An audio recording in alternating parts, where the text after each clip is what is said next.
Well,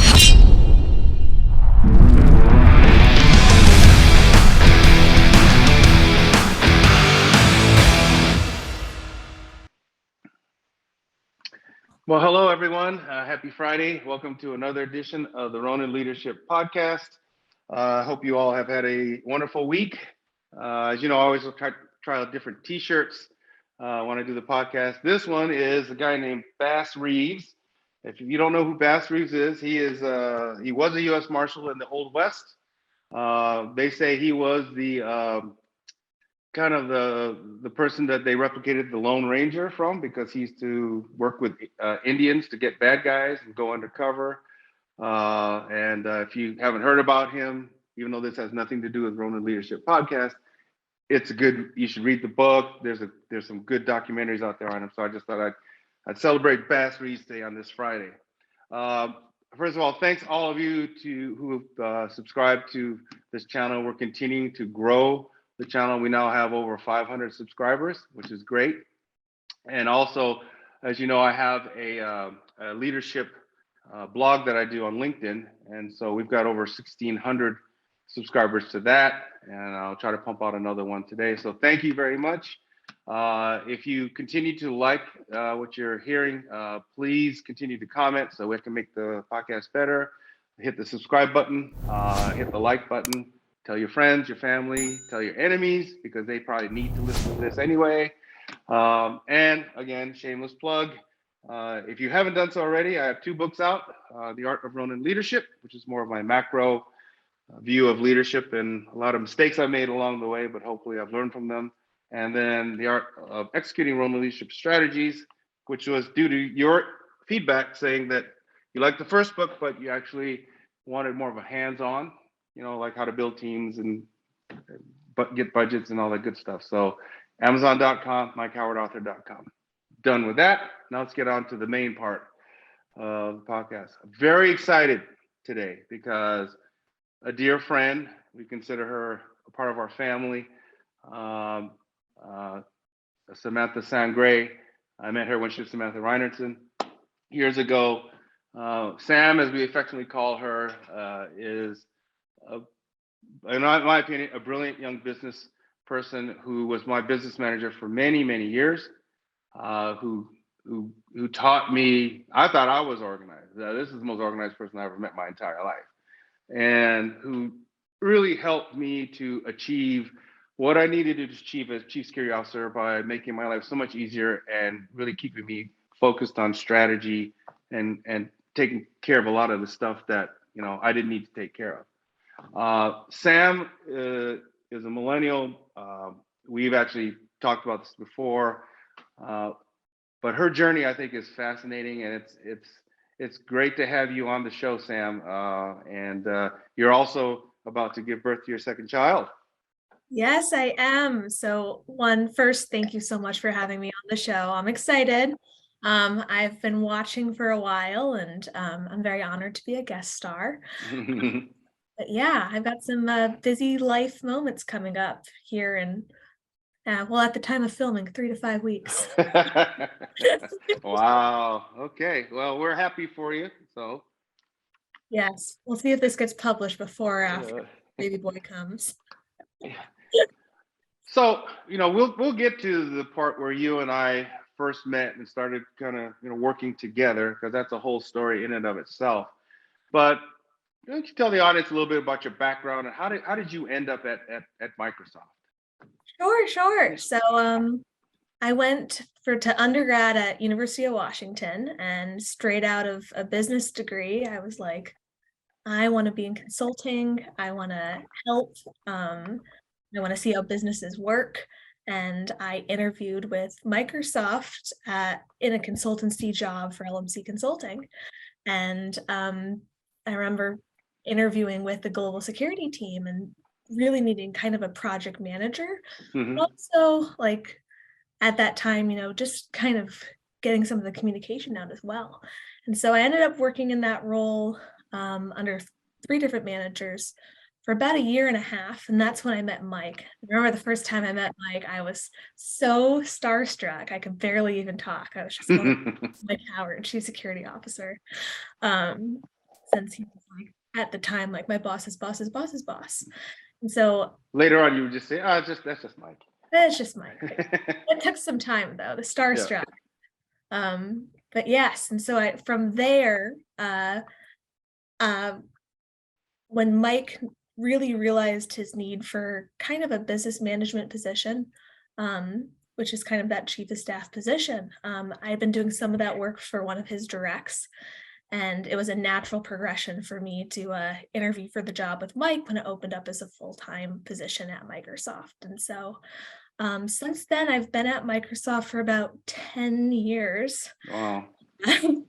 And it's 10 years this August, actually, which Amazing.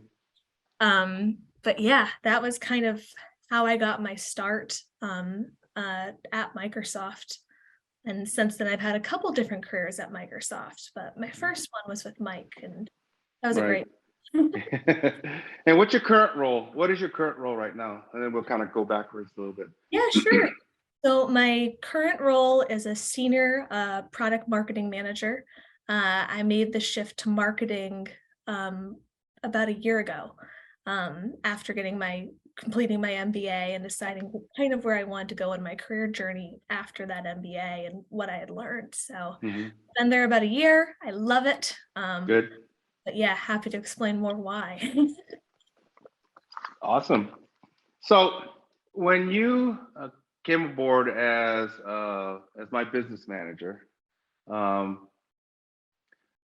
maybe because I think it's a great insight into, again, I think you have a great strategic mindset. And so basically you had done a bit of that work, obviously, for one of my direct reports, but now you're at a different level, really at a higher level. So how did you approach the job? I mean, how did you figure out how to craft being my chief of staff, my business manager?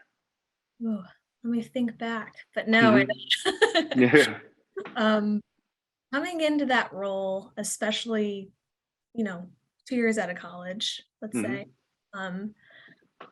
it was an incredible opportunity. And the really fun thing about being a business manager is, especially where I was in my career, I got to work at a lot higher level. I got to see the strategic, I got to see the leadership, but you're also delivering on the tactical. So you run the gamut from tactical to strategic. And that's what's so much fun about a business management job.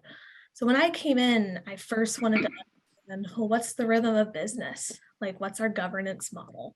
Like, how does Mike interact with his leadership team and get the information he needs? I needed to learn how Mike led, like what was his leadership styles. Mike is not a micromanager, which I appreciate about him. And then I had to figure out, well, what's the org? What's the culture of the org? How do we communicate with our org? A lot of the chief of staff job is looking down into the org and making sure we have the right processes to run the organization on the cadence that it needs to be run. And so at that point, a lot of it was like, well, what's our communication strategy? How are we open and effective with our communication and our decision making, and share that with the org? So that's really where I started, was first like, what's the rhythm with the leadership team? And then what's the rhythm with the org? And that's kind of my thought process when it comes to chief of staff.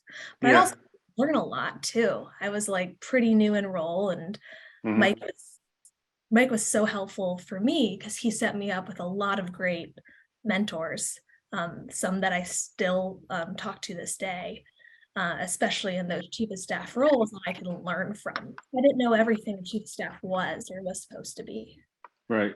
Yeah, you adapted to the role very well.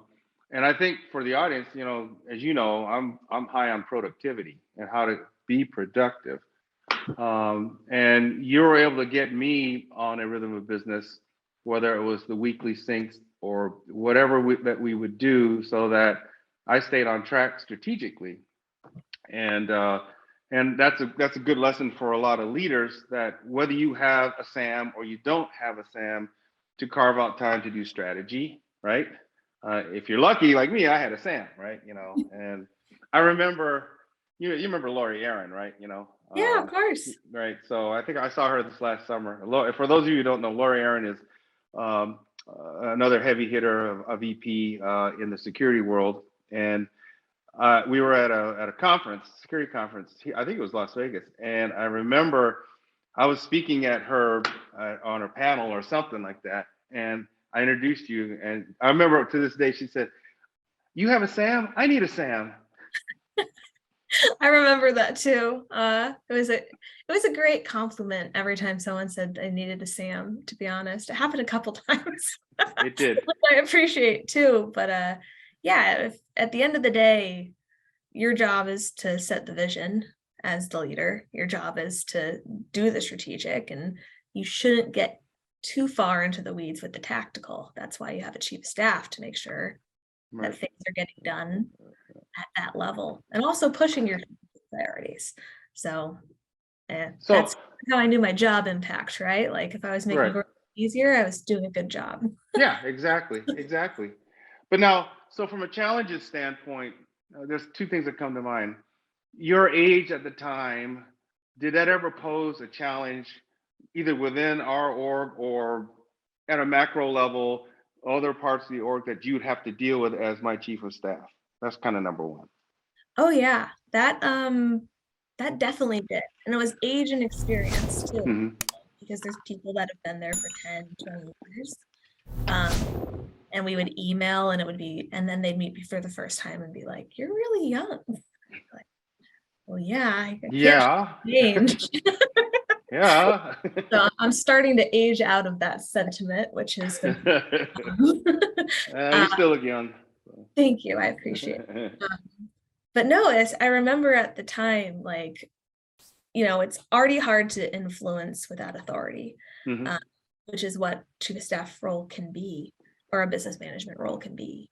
Because, but especially going into a leadership team, a lot of your members that have been there for 10 years, 10 Hmm. plus years, like creating the relationships with those teams, having them see me more as a help to them. Hmm. Um, and like not a hindrance to them. And at first, I remember in leadership meetings, I was a little more in listening mode. I was trying to Hmm. figure out dynamics and figure out what was going on. And you really encouraged me to speak up and have as a valued opinion. But especially in the org too, I remember trying to get things from people and learning that, like, when you're the youngest one in the room, you can't heavy hand it. You don't have the authority behind you to just be like, "Hey, I need this now." Yeah, yeah. You really have to work on the relationship building, so you actually get what you need when you ask for it. Yeah, I agree. Yeah, that's 100% correct. And that's a lesson that a lot of folks coming out of, for instance, in the CSO world, coming out of the government, where it's always top down, as you know, and then they come into an enterprise, and all of a sudden, it's exactly what you said. How do you have influence without the authority, right? And I remember introducing you to the leadership team, and you did a great job of. I think the listening part that you mentioned is very important. You didn't just come in with guns a blazing. You listened, you learned, kind of figured everybody out. Because they didn't know who you were. I mean, they knew who you were in general, but you're carving out a new role for yourself, which means you're representing me, with them. And so sometimes that's a fine balance, right? Yeah, and I remember like when you come in and you're that young, everything's important, everything's urgent. When you get a little later in your career, like the people on your leadership team were, Right. and how I feel now versus 10 years ago, like you're a little less anxious, you're a little more calm, you've seen a little more before. And Mhm. so I had to learn that, like, just because it was urgent for me, it wasn't urgent for everyone. And like be a little less pedantic on things like timing in a leadership meeting. Like, Mhm. as much as I wanted to move things forward, I also, sometimes you need to have the conversation. It's okay to go a little over. Yeah. But yeah, when you're that young in career, everything's urgent, everything's important. And you have to learn how to prioritize. Maybe you have some flexibility with that. Yeah. Yeah. Were you always like organized? I mean, was that just kind of in your DNA, or is it something you learned over a period of time? How did you get to the point where, because seriously, I tell everybody the most organized person I've met in my life is Samantha Sangray. And that's true. I've met a lot of really organized people, but you're the number one. So how did that happen? I think I've just always been a planner. I think Yeah. there's certain people that plan. Um, it's funny, we joke about with my husband. I'm like, I'm definitely the one that makes the plans, and he's the one who joins the plans. There's always someone in Yeah. the Yeah. relationship. Yeah. But yeah, but it doesn't apply to all aspects of my life. My Hmm. dad is kind of messy right now, but Yeah. I do want to make sure I really like kind of time hacking Yeah. and organizing discussions and figuring out ways to organize so we're the most productive we can be. And so Right. I think it's always been a little bit in my DNA.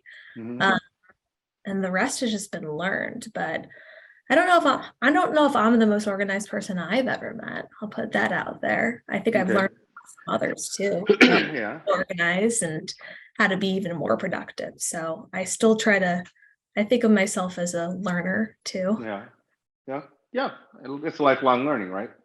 It is. And some things you try and you're just like, well, this doesn't work. And so you throw that out. And Right. some things like I always joke that I live my whole life on OneNote, like yourself, Hmm. OneNote. Right. Yes, I became a big fan of it thanks to you. Everything was on I OneNote. remember you. I remember you being like, I was like, hey, can you download this OneNote? Because we're gonna just talk about things in the context of OneNote. And Yeah, it was great. yeah, that's stuck. Like I still use that to this day. But Yeah. not everything works. Yeah. Trial and error. Yeah. So, I remember we were at a conference one time and there were a couple of guys that were up there, and I know, we're friends, but they were doing a thing on, different generations, like baby boomers are X and remember, and then millennials, they had all this other kind of stuff. And I remember I looked at you and I raised my hand and I said, you got a millennial right here. Why don't you ask her instead of, all these things on the board, right? But my point is, I'm sure things have changed. I've been out of the enterprise for a few years now, but is there still a millennial bias of even in where we are in the tech world, or do you think that's kind of moved on? I think it's moved on to a point. Okay. Because we're not in our early 20s anymore. Like millennials are 30 to 40 now. Right. And so we are actually the core of the workforce Sure. of who's in the workforce right now. But and like there's millennials in leadership roles now, especially with the size of the company. But I think there's less of a bias just because we're becoming the norm. I Yeah. think attention's been put more on Gen Z and whatever's after that. I can't remember right now, I can't remember. I don't know. but yes. So I think look, there's always a bias towards the next generation that's been going on since the beginning of time, Hmm. and millennials got a lot of flack. But now it feels like it's shifted. Now it's like now there's like 90s party throwbacks and stuff. And I was like, that's when I was growing up, like this isn't historical. And so Right. all of a sudden, what was, the peak of culture is now becoming dated. And the next generation is now getting the flack for being young and new and avant-garde. So no, I don't really feel that bias as much. Though I guess it depends on, your org and Hmm. what generations your organization is in. But yeah, I remember when you and I went to the FBI and Hmm. they asked you about generations as well, the FBI headquarters in DC. And you were like, well, I've got a millennial right here. She'll speak about it. So Yeah, you were on the laptop. You go, huh? I was like, oh, I thought you were presenting, Mike, but sure. But yeah, Sam, what you say a few words? Go ahead. I talked about some of the biases, the good Yep. ones, bad ones, and Yep. I think a really good trait of my generation is I feel like a lot of millennials kind of want to save the world. And like that's why there's a huge push on sustainability and corporate citizenship. And Mm-hmm. I think that's a really great trait of my generation, but there's a Yeah. plenty of bad ones. And then I kind of Yeah. explained that, like any bias, not all of them are true for every person. Hmm. You can't make a assumption about an entire generation, just Right. Right. just like you can't for anyone else. Right. Um, yeah. Exactly.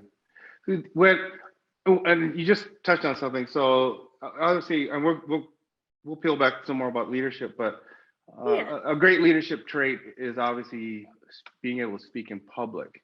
And I've seen you, being comfortable speaking in public. Those of you who don't know, Sam actually, she was so good at her job. My then boss, Frank Broad, asked he could if she could help him out with his leadership team and his rhythm of business. And when would have all hands, Sam would have a preeminent role in that and all the all hands. And you're very comfortable in front of people. Were you? Because I wasn't. It took me a while, and I love it now. But I wasn't always good at public speaking. Were you always comfortable in front of an audience, or was that something else that had to evolve? You know, I was always somewhat comfortable. Hmm. I loved as a kid, I would do theater and stuff like that. And that really helps with kind of having public speaking Right. persona. But I got so nervous still. Like you really had to like you seemed like you could go on a stage and just talk. And I was someone, maybe it's the planner in me that would need to prepare. And Hmm. so there was some trial and error moments. I remember doing a panel day SIS, and I Hmm. really had gone through the questions and bulleted out some of the talking points I wanted to say. And I asked someone for feedback afterwards, and they're like, "Yeah, you seemed a little like over rehearsed." And I was like, "Oh, that's good feedback. Like Yeah. sometimes over rehearsing is just as bad." And Right. then I remember I was always involved in our giving campaign, and so I would do Hmm. at different groups. And I remember going to one of the GM's all hands to talk about the overall Frank Broad's org results. I was so nervous and I couldn't get over my nerves. I remember speaking with nerves still there. Hmm. And I just remember being like, I'm not doing this again. Like, with my nerves before I Yeah. get on stage. And so when I then spoke at the full CFS all hands in front of 2,000 people, like maybe 500 in the room, I was just like, just pretend you're talking to a friend, like just pretend like you're just talking to Frank. And Right. so I remember just being like, you can't be nervous, so you're not going to be. So I just kind of went through what I was going to be. So it took time to actually figure out my speaking style, Hmm. how to get over nerves, how to rehearse but not over rehearse. There's a lot of things that go into public speaking, and everyone has different issues with it. So you kind of have to figure out, well, what are your strengths and what do you need to work on? And those were mine. Yeah, exactly. Now, it was a pleasure watching you evolve to the point where you're very comfortable in your own skin, your own style. And I remember, like, Frank and others that you know they would have to have a lot of notes because that was their style. And me, I don't like notes because it's just going to throw me off, right? Do that well, which I Yeah. always appreciate someone who can, like, you need bullets on the stats and some sort of prompting to get you to the next part of the speech. Yeah. But I think people that know the topic so well they can speak from the heart, it's a lot more effective than teleprompter reading, Yeah. if you can. If you But can. Yeah. if you can, If it's you can. still something to grow in. Yeah. Yeah. So Um, you've had so besides working for me, obviously, you mentioned the GMs that were my peers, as well as others that you had to deal with and still deal with over a period of time. So 10 years now, right, coming up with Microsoft. You've years. been able to, and I consider you a leader. That's why you're on this podcast. So you've been able to view all kinds of leadership styles. And so, I always ask the question of people coming on the show, when you look at what the traits are of what you consider to be a leader versus, say, a manager, what comes to mind to Sam? There's a lot of different leadership styles, both good and bad.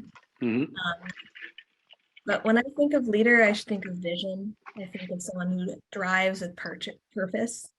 Um, I I've noticed there's certain leaders I gravitate towards, and probably a lot of those are servant leaders. I always joked with you, man of the people, right? Yeah, right. Yeah. That's kind of what I look for in a leadership style. Like you mentioned, you helped me get to a point in my career where I worked for Frank Brode, who was our chief accounting officer at the time. And I remember being a couple years into the career with you and feeling like I'm young in career, I should be moving around, I should be getting more experiences. And when I came to you with those thoughts, it wasn't, you didn't see that as a threat of like, oh, Sam's going to leave.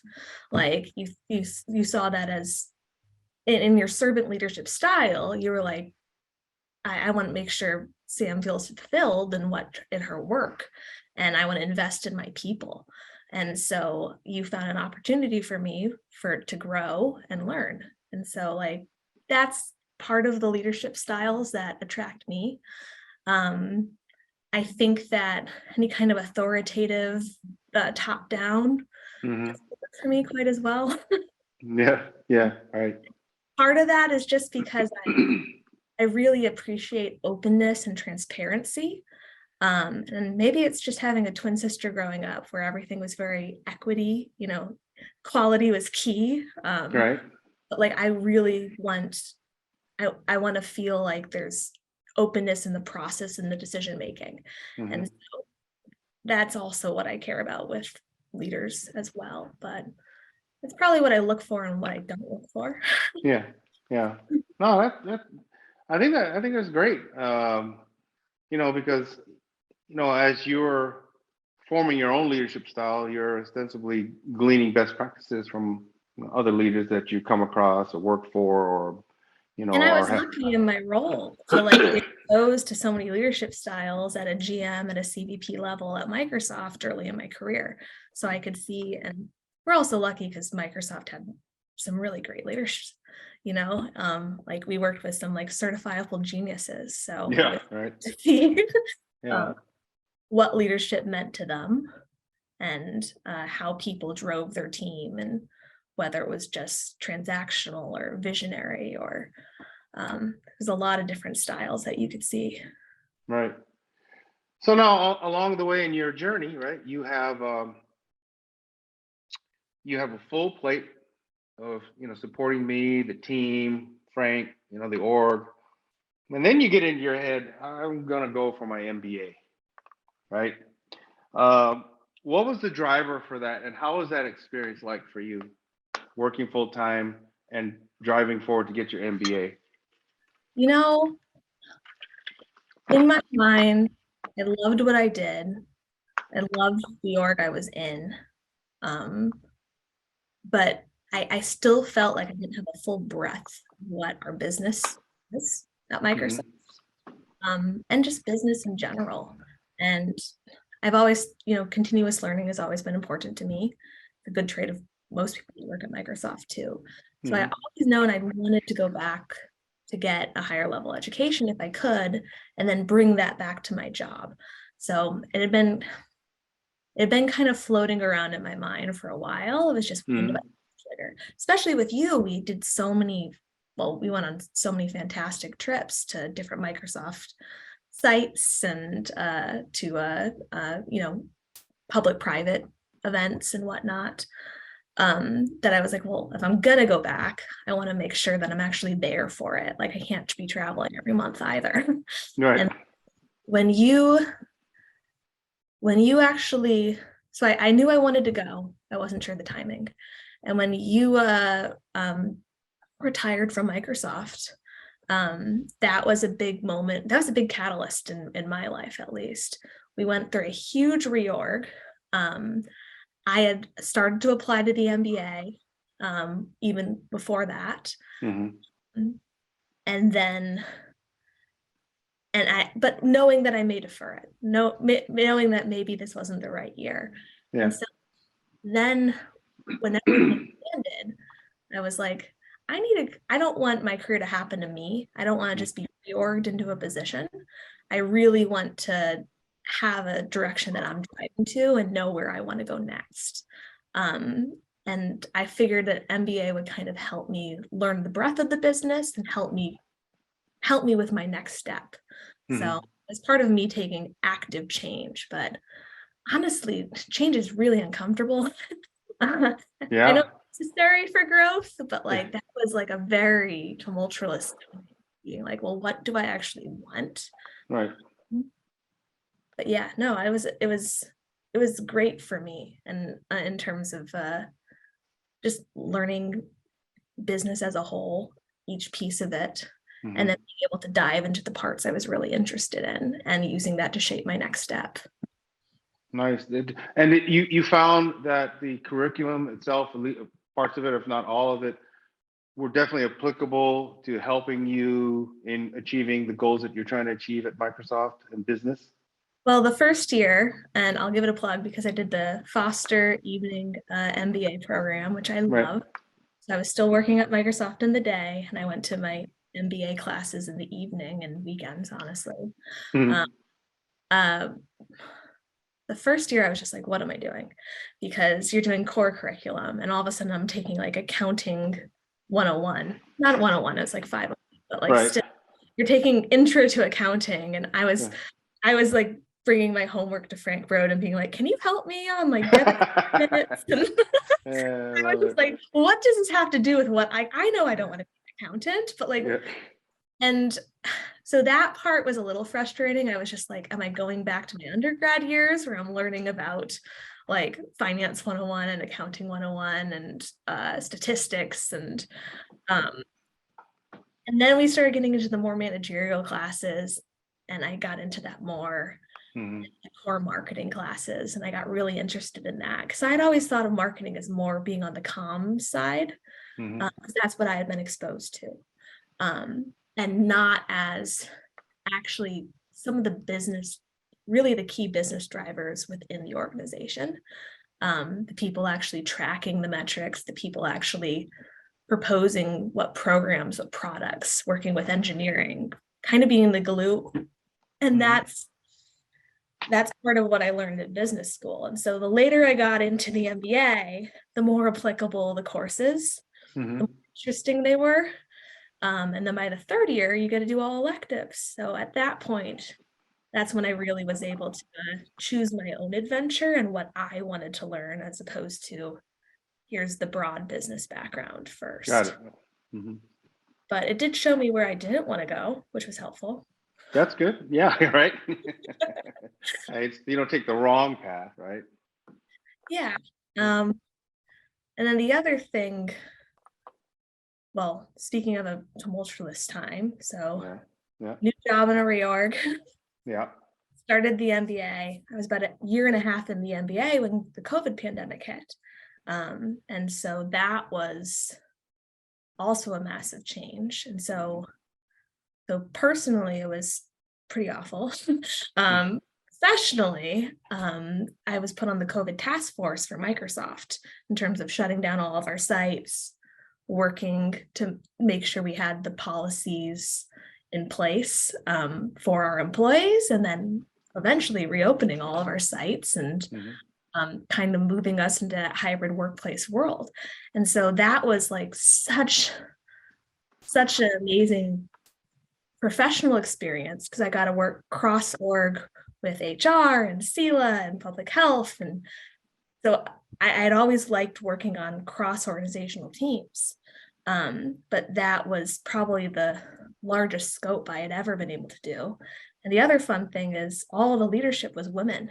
We still have a group of women that all get together regularly because we were the ones driving that initiative with Microsoft's leadership team. And so that'll learn like whatever job I want to go to next, I want to be working cross company. I want to be working cross org. I want to be meeting with all these different disciplines and bringing them together with one vision, because that's what we did at the COVID task force. So it set a bar for me where I was, where do I go from here? Because this was one of the professional experiences I've had. So that paired with the MBA really helped me make my decision. That's awesome experience, man. Wow. Yeah, you can't pay for that experience, but again, personally, not so fun. Professionally, great. Sure. Yeah, yeah. It was a hard time, obviously. And I think we talked about this before we started the recording, but you mentioned change, right? You've now gone through several iterations of change management, change. Um, from a best practices standpoint, when you are in charge, let's say you get to this point where maybe you're managing cross org, right, or something like that, right? And there's going to be some change, which there always is. So, from what you have seen and experienced in your career from a change perspective, what are the things you're going to try to avoid? As opposed to, like, I could ask the normal question, okay, what are best practices what are the things you would avoid? Yeah, I have a couple. I'm thinking through reorgs I've been through. I'm thinking about COVID task force and the change management that took. I also was on a nonprofit board called North Haven, and they were building a Mm-hmm. new building, um and they were going to do some affordable housing and not just senior living. And that was a huge change. And from all of those, I think the what you don't do, well, first, again, change is uncomfortable, but it's Mm-hmm. necessary. And all of us go through change throughout our life. Like Right. there's no way around it. You're going to go through change at some point. It just depends how big or small it is. Um, uh, and so people are used to change, but they don't like it. And no one Yeah. likes it, Right. uh, Yeah. even if it's necessary to grow.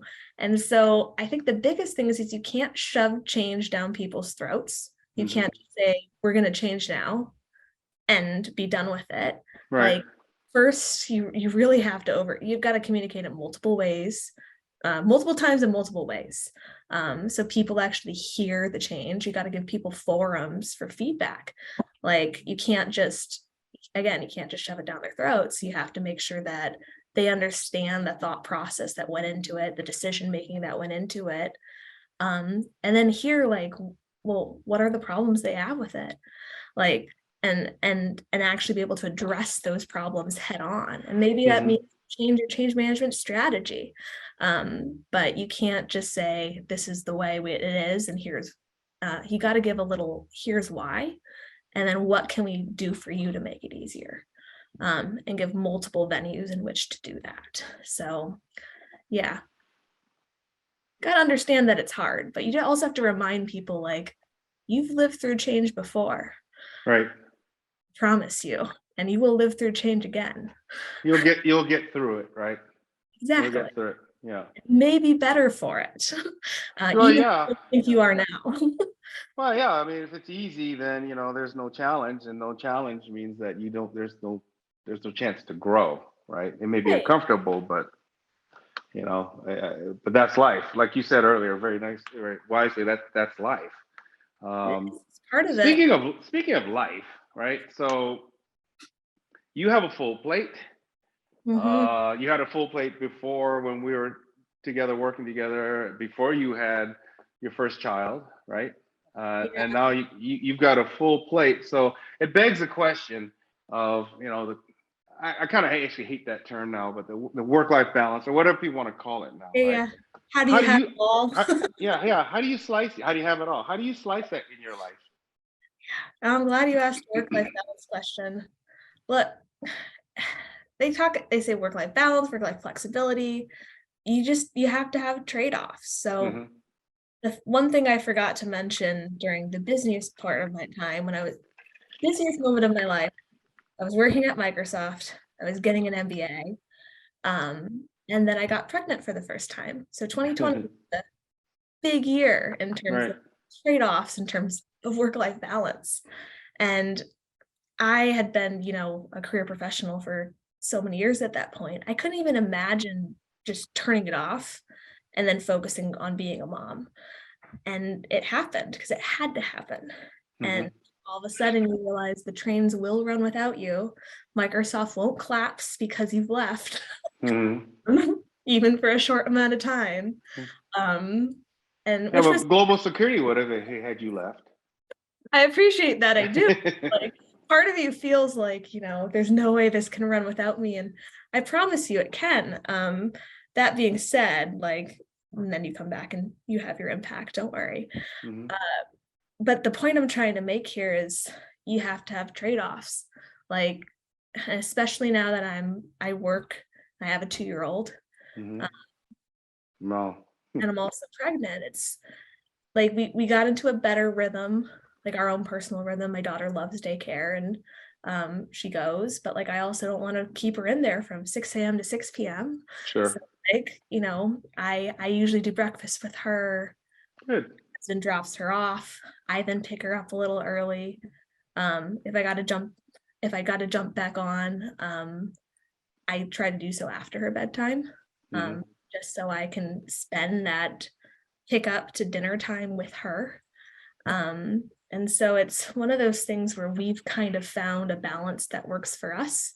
And then we can be flexible if things shift. Like 2 weeks Yeah. ago, having one of the busiest weeks of my professional career, and my husband took a little more of the heavy lifting. Um, Yeah. but I still tried to turn it off for that time, between kind of pick up and bedtime for her. And then Mhm. I jump back on after bedtime. And so like I do appreciate that there's more flexibility in how we work, so I can have a better work-life balance. Mhm. Um, Hybrid work's been great for me. I could go in, I could be remote, Right. uh, but it constantly changes. So I'm about to hit a new season of I'm in a really great place right now, and I'm about to add a baby to that. So it's gonna suffer again. Yeah. Balance is gonna skew a lot more towards home and family. Sure. And then I'm going to have to learn again how to get back into my work life. And Right. well, at least I've done it once before. Yeah, you Uh, got a track record. You kind of know the ropes a little bit, so. yeah, but it's never perfect. Right. You just have to be flexible with yourself. Yeah. No, I like that. I like the fact that you can, I like that you carve out the time necessary to do your personal stuff that's important. And the job is important, but it's not the end all and be all. And right, That's one of family. the things of your 20s versus your 30s too, is you kind of realize that your whole life isn't your job. Right. Um, Right. but and maybe my 40s will be different. Maybe I'll go back to a little more job when my kids are more independent. And then honestly, my weekends are really kids. Like I want Yeah. to be my child. Yeah. So, That's uh, awesome. yeah. So So I it's got working. two more questions before we finish up, and I have to ask this because I keep touting your organizational skills. So how does Sam, as you look at the next week, right? Let's take a look. It's Friday, so you got the week coming up ahead. How do you organize yourself? Your personal. How do you organize yourself? Because I know how you organize me. How do you organize yourself? Okay. Okay. I still live in OneNote. You know that. Mhm. So I usually spend my Friday morning, which is right now. Right. I kind of look forward to the next week, especially see what's Okay. coming up. Sometimes I'll look a couple weeks out just to kind of understand the rhythm. We used to do this together too. We'd look at like Right. what's coming in your calendar for the week and the month, Right. like every time. And then I kind of go back to my OneNote where I have each of my programs, and under each of those programs, what I'm working on. And I kind of had like, well, here's the projects I'm working on, here's the challenges I have. Um, Here's any escalations or help I need. And that's when I kind of say, oh, well, I need to carve out some time to prep for this meeting next week, or Mm-hmm. actually like work on a deck. And so that's when I kind of do my calendar management as well to make sure I'm meeting with the people I need to meet with, and I'm carving out the time I need to actually get work done and prepare and make a PowerPoint or uh, Yeah. of that sort. And I just kind of go through. So yeah, I really just go through, well, what are my programs and where's everything at? And then what's coming up in the next week that I really need to make sure I'm ready for. So that kind of grounds me every Friday. Mm-hmm. And then I kind of use the OneNote to kind of check things off as I go through them throughout the Yeah. week. It's a living document. It's not like I just look at it on Friday morning. And it's Yeah. also used to update my manager on what I'm doing and what help I need. So that's kind of how I live. That's good. That's all. I think it's important for people to hear because I get questions all the time about productivity and how do you do this, how do you do that, and you could write the book on OneNote, right? You could actually do your own podcast on how to do OneNote, which would be actually Well, kind it's of like cool. it's like your second book. Your second book gets a little more tactical on like how do you actually do these things? Like not Yeah, just as ideals, but um tactically, like how do you get more budget? How yeah, do you influence? Like, and yeah, so it's my tactical like how I am productive for myself. And it's definitely how I worked with you too on yeah. yours. Loved it, love it. I guess last question before we wrap up. What's what's on the horizon for Sam? I mean, what are you looking for in your career? I mean, obviously upward mobility, blah blah blah. But personally, if you look at yourself downrange 20 years from now, I mean, where do you want to see yourself? I think the biggest thing for me is I want to be a manager of a team. Like I've loved being a individual contributor.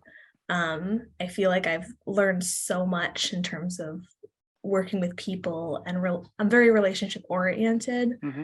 and I focus on kind of people's well-being, their motivations, the interactions between teams. So I want to have a chance to lead my own team.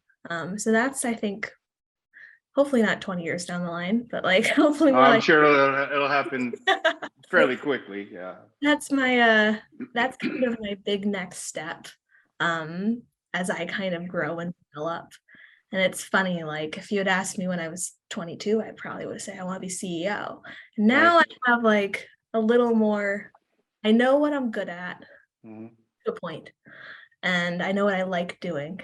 Um, and so I think I would like the chance to lead an org. When I look at that 20-year pass, Hmm. um, actually leading an org would be a huge role for me. And I keep saying things without titles, because I try not to be too cognizant of titles, but there's a couple Sure. things I like in my life as well. Yeah. Um, but I'm happy to be on the journey. It's funny, Chris Capicella wrote a really great blog about how his his career may not have been the fastest path, but he did things he loved. Yeah.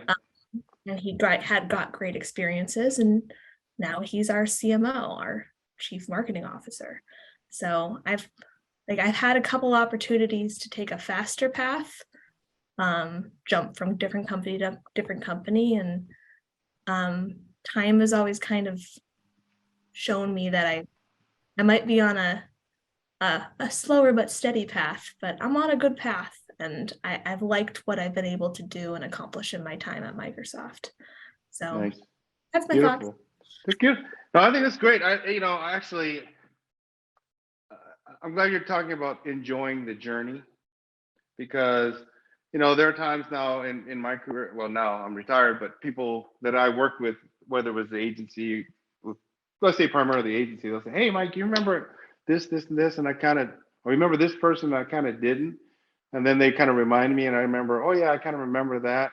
But I kind of didn't live for the moment at the time when I was in my 20s and 30s or maybe early 40s. And I wish I had done more of that just to really enjoy the now, like you're talking about, like you're Yeah, doing. I think it's important because later on in life, life will come, tomorrow will come, but today is never going to come back again, right? I truly believe that, and it may just be my experiences personally too. But like, you got to enjoy the now because you don't know what's going to happen next. And let's be clear, Mike. Like, you may be retired, pretty soft retirement. You seem like you're very busy. Yeah, I know, right?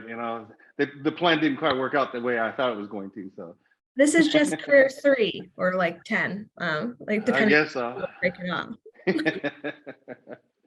Hey, Sam, this has been great. It's been great reconnecting with you. And like I said, you made a significant impact on my life in many respects. But besides the business aspect of helping me become hopefully the best CSO I could be, you are a genuinely decent, intelligent, smart, driven, wonderful person. And you have significantly impacted my life in many ways. And so getting you on this podcast was a must, and I'm glad we can make this happen. Well, thank you. I remember the first time you asked me, and I was like, I'm not through my MBA yet. And I want remember, to see where I land. But I yeah, appreciate you waiting, and I'm again honored to be on this. You were my first like FTE manager, and you totally changed kind of the trajectory of my career and my life to a point. So a huge thank you. You'll be family forever. you're welcome. Yep, definitely. And good luck with the impending. It's going to be fun. It'll be exciting. Another chapter in your life. Yes, I'm glad we could fit this one in before my priorities change quite significantly. Got it.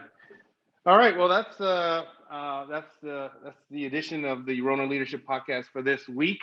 Again, please hit the subscribe button if you like what you're listening to. Continue to send comments because we can't get better and refine ourselves unless we get comments, whether it's we love it or hey, you could do this better. It just makes us better. And so till the next time, have a good weekend and we'll talk to you soon. Okay, let me stop the recording here.